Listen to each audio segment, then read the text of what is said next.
So good morning, everyone. We're here to talk about big data, because small data was 2013. And I would ask each of the panelists first to introduce themselves briefly, who you are, where you work, and most importantly for this audience, know your customer. What is your recommended drink for hair of the dog? For hair of the dog, post-hangover. So my name is Jason Morse. I'm the VP of Mobile Products at Criteo. And before that, I was working on the AdWords team with actually some of the people on the panel. And before that, I was also at AdMob and Yahoo. My preferred drink for hair of the dog, this is going to sound really lame, but it's just coffee. You have to get the brain functioning again, and that seems to work. Hi everyone, my name is Sissy. I'm a product manager at Google, and I'm working on advertising-facing products for mobile apps. And I've been at Google quite a long time. Prior to this role, I was actually working on web analytics for Google Analytics for many, many years, so have kind of a analytics background, but also in a different sphere.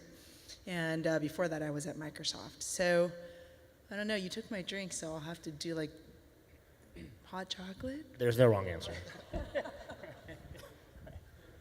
Hi, my name is Rahul Bafna. I manage product at Drawbridge, and thank you.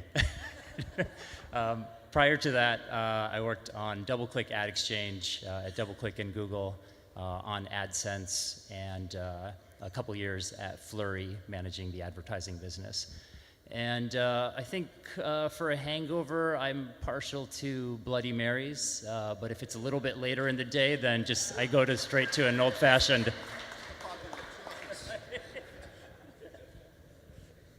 Hi everyone, I'm Craig Pally with Fixu. Let's see, user acquisition, mobile media buying, programmatic, big data, hundreds of billions of marketing events. And I want to also sort of echo what everyone's comments are. Big shout out to the entire team at Tune for just putting on an amazing event this morning. And because of those guys, I think we're all feeling a little hair on the dog. And the go-to drink for that is absolutely the Fireball. A little bit of cinnamon, get the energy flowing, bring it all back to where it all began. Thank you. Right, why stop, right? All right, so we're going to keep this interactive. As you'll see from the panel, some of the panelists are actually paid by the word. So it'll be your judgment who those persons might be. But the very first question aloud is big data. We'll look at it from both sides of the bathtub, both the investment to acquire customers and, of course, the monetization of them. But in your own words or in how you distill it to someone who's not in the industry, what is big data? What excites you? Why are you passionate about it? And how would you articulate it? Yeah, I mean, I think one of the reasons why it's so exciting now is that because what you can do is you can draw out trends that previously were very difficult to be able to identify about a specific user. And I think what it does, it allows you to offer a much more personalized either advertising experience, which is most of what we do here, but it just really allows you to make things much more custom by looking at large amounts of information and stats, and again, just being able to draw out simple trends that are much more relevant than we were ever able to process or think about prior. I think the last point I would make is that it really supports a heavy degree of automation and simplicity for your marketers. I think that's something that is a push and a pull where there's been a lot of trend where control of media and control of advertising, for instance, around targeting, has been withdrawn from, say, a UI or marketers' ability to make manual changes and put more in the hands of a engine or a large machine learning type system. And most choices are better, but there's a lot of trust that has to go into that, and that's all shown in the results. And again, for me, that's how I would basically try to summarize. Sissy? Yeah, I think I largely agree with Jason. Obviously, we both worked at Google for a while. So I would say that big data is both a huge opportunity and also kind of a huge pain. And so if you look at how marketing used to be, we would spend on TV based on Millward Brown surveys of Lyft, right? And so you never got to the point where you could understand single people and their traversal and the impressions they saw and what they did online. And that's the promise of what a lot of what Jason's talking about is this idea that you can create a single view of a user and really understand that user across everything they do and then derive insight, run regressions and find out what to do, what to present to that user. And I think that's the big opportunity and the promise. I think the downside of it, I think, is the danger is that, like, as we all know, like, that's a mythical greatness, but like the actuals are really, really hard, right? The data is super fragmented, cookie spaces are fragmented, technology is fragmented, privacy is a huge layer on top of everything. And so I think the issue is that you can sort of falsely lull yourself into feeling like you have all the data and you're making the right decisions.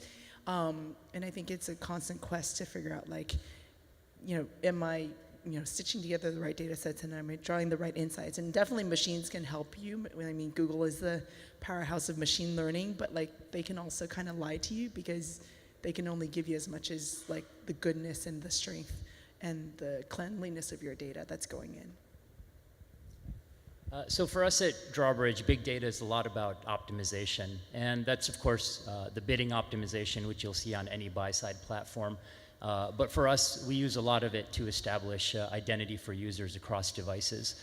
So we're processing billions of data points every day to try to figure out what various devices belong to a user. And as we see users spending more and more time across different devices, smartphones, tablets, desktops, probably connected TVs, smartwatches in the very near future, we're helping marketers establish what devices belong to a user and helping optimize their campaign delivery and also their conversion attribution across those. And that involves a lot of data that we get from a ton of partners across the industry, of course, including Tune.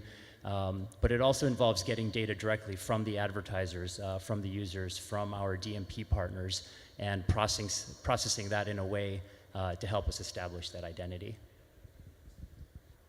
This is an unprecedented time in the history of marketing.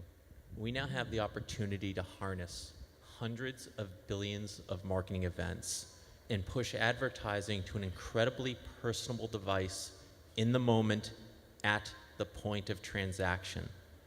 Big data is harnessing all of this information in the world, compiling your own first-party data, marrying it with the data across the marketplace, understanding IP address, understanding cookies, understanding device identifiers, pushing the right ad to a specific individual at the time of consumption.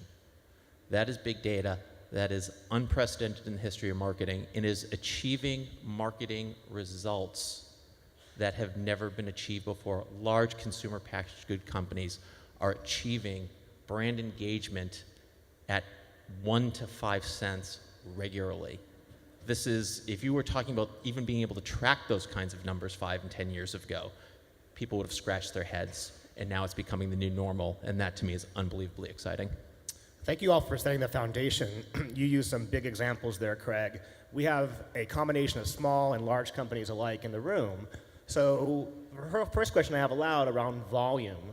And at what point does it resonate to someone in the audience to begin to care about this? Is it something where they have a couple thousand of users, they begin to get excited? If they have millions of users, is that too many? Help us calibrate both the volumes of data that are required to be successful and kind of what characteristics of data matter. Is it UDID, IFA? Kind of walk us through the terminology.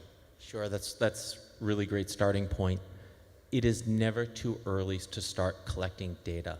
Step one is to understand your users, okay? You need to understand their flows, their pathing inside of your apps. If you're a publisher, you want to understand how they get attracted to your app or your mobile website in the first place.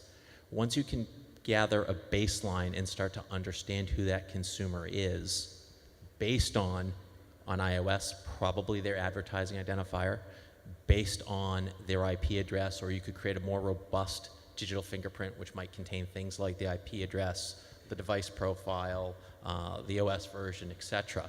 You want to start to marry all those things so you can have a good sense of who the user is.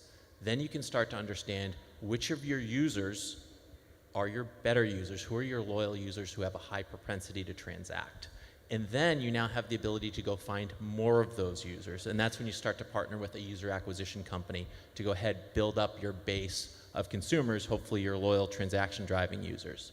Once you've achieved sort of maturation in that space, typically in the hundreds of thousands, but certainly by the time you hit 1 million users, you should really start to think about your retargeting and your remarketing programs, right? So is it more cost effective to drive that next loyal user action by acquiring a brand new user and hopefully fostering a transaction? Or do you want to go back to your base of potentially 1 million users and then going out there and saying, okay, now let me get one more transaction? This is something that should be planned just as you're planning out your app. Your functionality, your in-app experience is critically important. Equally important is understanding your consumer and how you can build and engage those consumers. So Raul, expanding on that, your company thrives on cross-screen. Does a developer and a publisher, do they do this expressively? In other words, do they ask the consumer to register through a Google Connect, a Google Plus, a Facebook Connect, what have you? Or do you do it semi-anonymously and then hope and pray that you have connectivity between the two worlds of offline and online, or mobile and online? Like help construct what Craig said and make it real. That's a great question. So actually there's two different ways to establish identity, a user identity across devices, what we call deterministic and probabilistic. So what you described using, say, a Connect login, that would be a deterministic identity, where a user is expressly giving you their login information or some sort of PII, their name, their email address, their phone number, and that's helping you establish that identity. What Drawbridge does is a probabilistic model. So what we're doing is using information that comes to us through ad requests from mobile, from desktop, or from just our pixel being fired by various DMP partners, advertisers, and publishers to establish identity. So the main difference there is that while it is not 100% precise, it is very consumer friendly in terms of not using any PII, and also giving the consumer the choice to opt out by either using our opt-out methods or erasing their cookies or their device identifiers. Sissy, you have the privilege of working with companies as large as Google, as well as small businesses that come to you via self-serve. Do you see some common traits of success of those that are capitalizing on data to make their efforts more successful between the two kinds of sizes of companies? Yeah, I think that it doesn't really matter the size. I mean, with size comes like volume issues, like tactical issues on like, I have so much data, how do I manage it? What system is gonna scale for me to collect and analyze this data? And so like my recommendation would be similar to Craig's, like start early, know what you wanna measure, and then use a measurement system that will scale with your business, right?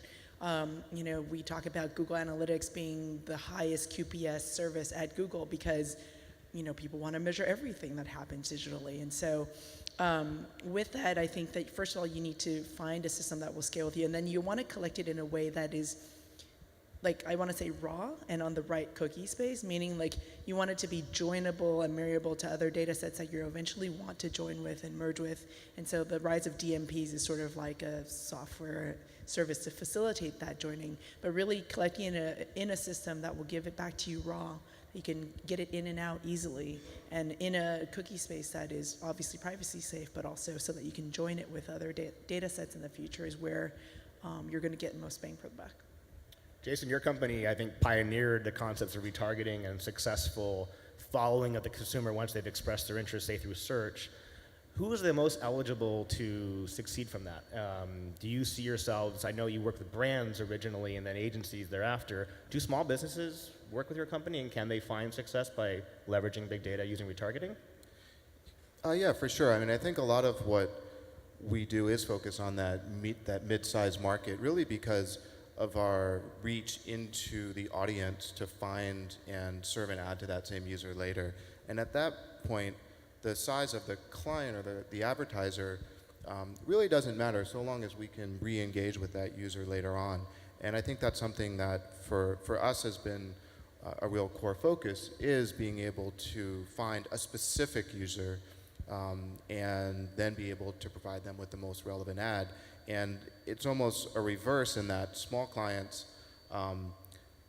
we have to use the same infrastructure and the same systems to be able to build a relevant ad, to be able to provide that personalized experience. So I think we look at it less in sort of size of client and more just in sort of scale of the network that we're trying to find that user in a scale of the actual, ad targeting system. The next category we kind of explored in our prep conversations was platforms. There's so much audience out there. There's so many conduits to it. We used to suggest it's an Android versus iOS ecosystem, but that's no longer relevant. You've got Twitter and Facebook. So collectively, walk us through maybe with the platform first. Sissy, your perspectives obviously from Google, but how does one invest in platforms, and does it matter? Is there a first mover advantage in one platform versus the other from a marketing standpoint or a monetization standpoint? Just because you're the only platform on that stage. I mean, being Google and representing Android, or trying to represent Android, because I don't work on Android specifically, I would say like it's not an either or question anymore. It's a both question, right? And I think it's not even a sequencing question. It's sort of like at the same time question, because we know that Android has incredible, global adoption, but amongst Android, there's, high tier valid users, mid tier valid users, lower valid users, and there's this, we like to call it a myth that you should start iOS first and learn and then, monetize from there. But actually, there's just as many users, if not more, valuable users on Android globally. And so, the platforms are different. We do see monetization models that kind of differ and work different ways. So for example, on Android, like I've heard paid apps potentially work less well than on iOS, potentially. So you do have to address both markets separately, but I think that it's the segmentation in Android that matters a lot. But I would counsel that. What do you mean by a segmentation? What do you mean by a segmentation of an Android user in terms of like what OS they're on, or? OS version cross-device, right? Like we heard from very, very big app developers that, this target demographic of Android with this device and up in certain countries means like they are the richest echelon in that country, right? So like it's just because we have this fragmentation of Android, you're just not lumping it all as one big pool of 80% of the market, but really being smart about like targeting your user effectively within the Android ecosystem. Craig, please, Jason. No, I mean, I was going to say, I think we take a slightly different view in that we see that particularly the fragmentation for mobile buying right now is extremely painful. If you look at just buying on an ad exchange versus Facebook versus Twitter versus any other large platform that is nominally selling their impressions, it's drastically different in mobile, particularly in mobile applications right now. And that's put a lot of pressure on the media buyers, and I think it's actually stunted the growth of the industry to some extent because there isn't a standardization where we are definitely supply constrained in a lot of our advertisers' interests, a lot of the marketers that are trying to work with us. We face enormous challenges in trying to select which platforms we invest in buying on now. And you see signals of it hopefully getting better, but it's really challenging right now. So Craig and Raul, I'm going to ask two variants of the same question. Craig, your company runs hundreds of thousands of campaigns. Yep. So the context of the consumer in the audience that wants to acquire new consumers, you have to go sequential, I imagine. Of all the successes of your brands and agencies, what's the order?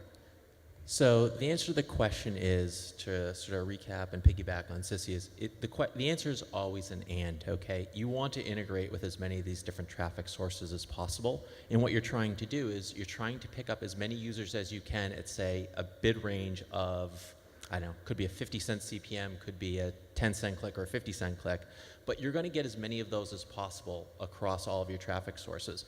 And then rather than sort of trying to piggyback on any one or adding a new one, you're then going to sequentially increase your bid levels by 1 penny at a time to pick up as many users as you can across those platforms.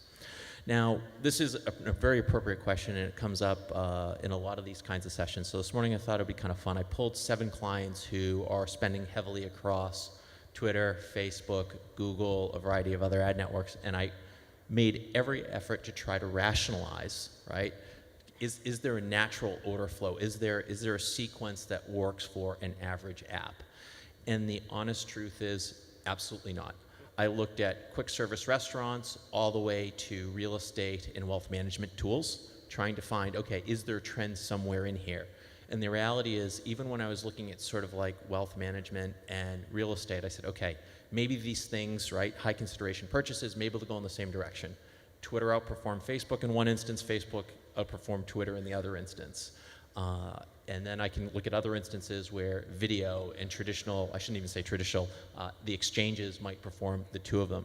So the reality of the matter is, Each app has its own personality, and this is why it becomes so critical for us to start tracking and measuring the data right from the get-go. And if that's something sort of you're challenged with, I would encourage you to talk to that man right there in that blue t-shirt with that really cool Tune logo, because he can probably help you out with it.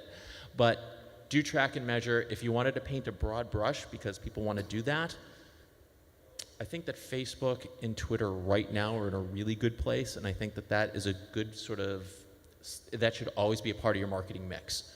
You absolutely can't ignore Google, and these guys they're moving at an incredible rate, and increasingly this entire world is becoming programmatic. So I know it's going to sort of self-serving to talk about sort of the drawbridge, and all the panelists in Criteo is you do need to be thinking about your DSP strategy, your programmatic strategy on the user acquisition side, publisher side, of course, on the SSP side, because that is absolutely the future. Raul, your company somewhat pioneered almost the execution of the word, not like to execute, but to kill the word mobile, and as much as cross-platform and do you really give a rat's ass where a customer comes from, where do you see more attractions developing from media that's invested, say, in online versus mobile? And or does attribution matter? Does that help affect the economics of how you create investments in buying consumers and acquisition? Sure. So I think, going back to the platform question for just a second, I think we're seeing two different conversations happening related to platform. One is the mobile platform itself, right? Maybe it's iOS versus Android. And to us, we're pretty neutral on either. We go where the users are, and obviously marketers go where the users are and where the performance is and where the conversions are occurring. The other is the supply platform, and I think, as Jason said, that's a much bigger difference. So how is Facebook performing versus Twitter versus, say, the inventory that we get from Mopub or NextAge or Flurry, or by working directly with a large publisher? And that's where we're seeing huge differences in performance, huge differences in pricing, and they're not necessarily evening out, right? So the conversion performance isn't always justifying the higher prices on some platforms. To go to your question, in terms of where are we seeing advertisers spending, so again, over the past quarter, we've developed our capabilities to be neutral in terms of data management as well. So if an advertiser that has user data that's based primarily on desktop behavior comes to us, we can run a campaign across devices using that data. And if there are advertisers who have data that's primarily based on mobile, we can use that to run ad campaigns on desktop. So our goal is to be able to find users regardless of what device they're on, using data from as many sources as possible. I think we have about 5 minutes left, so we'll open up for questions. In advance of that, I do have one, which is, all of this happens, all this cerebral sophistication to target a consumer. Is the industry ready? And I ask it as much as not just a reflection of the 21 to 25-year-old media buyer, but look like a Sonic advertising. They thrive buying television at low CPM, and they don't give a rat's ass if you're in North Carolina, they don't have a Sonic. Like, they're brand building and they're effective. So why do you care as a marketer to target if you can pray and spray and spray and pray? I think that's a great question, and we've been unable to answer it, so we've come up with two answers. One is a black box model. Tell us what you want to achieve. We'll take control of all of the knobs. We'll run it for you. We'll deliver performance for you that's better than any other network. The other is there are advertisers that do care, and they want to run this, and they want to manage this in-house. And for them, I think you need to offer a platform product that lets them do that, and lets them see exactly how those campaigns are being run, where they're being run, what data sources are being used. I'd like to just say, I think that the difference between TV and digital is digital promises to be measurable. And so when we see brand advertisers, not DR, coming to Google, they care a lot about reach and frequency. They care a lot about the accuracy of demographics that we're delivering, and the fact that we're delivering a certain number of impressions per, GRP essentially. Cross-device is a huge portion of that, because a user is 6 cookies, and how do you make sure that you deliver the right number of impressions for a demographic? So it definitely is not a spray and pray. People aren't just willing to buy on CPM. It is about reach and frequency from YouTube all the way to our network. Yeah, for all of the clients that work with us, it's absolutely essential, mainly because from a performance marketing standpoint, we're held to a return on ad spend metric that we have to achieve, or we get yelled at, is the sort of shortest answer. And I just met with a client recently, and we were providing a 10x return. So for every $1 in ad spend, we were providing $10 in sales. And they basically said that they're not satisfied. They want 15 to 20. So for us, the only way we can do that is to really provide a very clearly targeted and highly probable return on that impression. And that number keeps sliding up. So I wish and hope it doesn't hit 20 to 25, but I'm sure it will. And I think that's the biggest challenge that we as an industry face with mobile, is that it does hold out the promise, as you started with, of being ultra personalized. And savvy marketers now are looking at that and trying to figure out, well, personalized marketing should be a much higher return. So what is the threshold between good and bad? And for us, it's more than 10x. I think that's going to be the standard soon. Greg? Rich Wong sort of indicated in his fireside chat with Peter that in the past year, there's sort of been a change in the marketplace. And I think he's absolutely right. So for the past 3 years or so, whether you're savvy app developers or game developers, you've been harnessing data, you've been very methodical in your marketing. That's now changing. That is now spreading to the larger brands. So Coca-Cola, for example, who by every definition is probably the most recognizable brand in the world over the course of the past 10 years, they've now established a global mobile center of excellence. And literally every brand manager in every country gets together on a regular basis to discuss what is working in marketing, how do you measure it, how do you manage it. So the reality of the answer is, yes, we are absolutely ready, Michael. The world is changing. Some people are moving faster than others, and this is the point of disruption. This is when large brands fall because they don't stay ahead of the trend, and this is where new brands rise because they embrace the change and take full advantage of it. Speaking of disruption, any questions from the audience? Yeah, hello. I have a question for you. So it's great we're collecting all these billions of data points, especially on mobile, but what's the point of all these data points if the ad user experience has not dramatically changed since we got all those devices? And with all due respect to AdMob and all the legacy guys out there, the ad experience is still very elementary. People tend to ignore those banners, tend to click by mistake, and you could argue that everything is trackable, like everything can work because it's measured and everything, but the reality is that there is a dramatic lack of innovation from the format point of view. So from your perspective, is there a disconnect between all the sophistication that you guys are building upon data connection, data collection, and all this science around it, and the reality where the huge amount of inventory out there is served by Jurassic ad formats and requires something that's fresh and capturing better the attention of the user? Who wants it? Sure, I'll take it. So Kevin Whale was up here yesterday talking about the future of advertising and how we're going through a maturation process, and user experiences and advertising experiences to those consumers are only getting better. But let's give some recent examples of that. If you look at the work that Ad Colony's doing here with their video ad units, very responsive, much more engaging than ad units previously. Google's recently done some very interesting things in the same space with video and is performing extremely well. The other reality they always have to be aware of, while these ads may not be as beautiful, the response rates and cost effectiveness of these units is actually surpassing everything we've seen before. And the reality is that it's the in-the-moment advertising. Think about music. The music we store here on our devices, the sound quality's not as crisp as a CD. Some people even prefer wax to digitally processed music. But we love the convenience of having it stored here, and we're willing to live with the degradation in sound quality. Same thing is true of advertising. You're getting the right advertisement at the right time. You get to choose whether or not to engage in it. And the result of that is, for less than the cost of a desktop click, for less than the cost of a lower CPM than on TV, you're hitting more users, you're hitting higher response rates, and ultimately, you're getting loyal users for a lot of app developers for around $1.50. That's pretty compelling. That suggests to me that the advertising is working.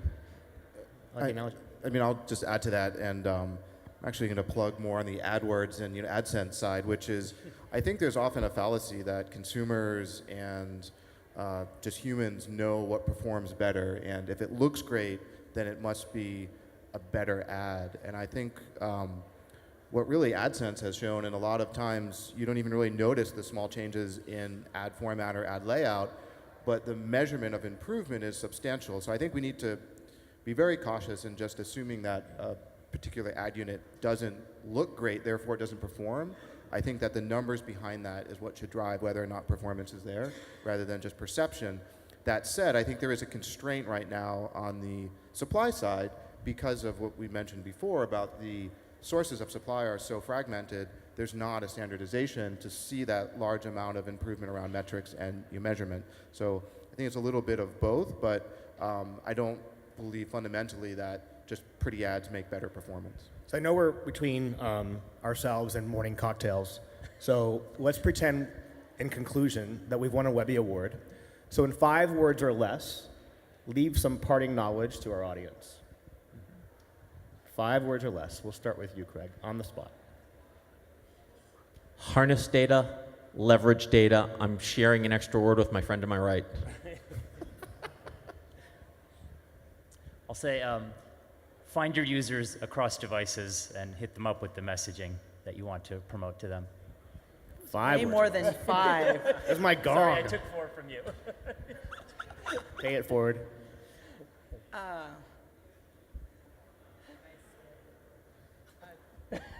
So I'm just going to plug Michael That was the Bale. point. Michael Bale, fantastic panel moderator.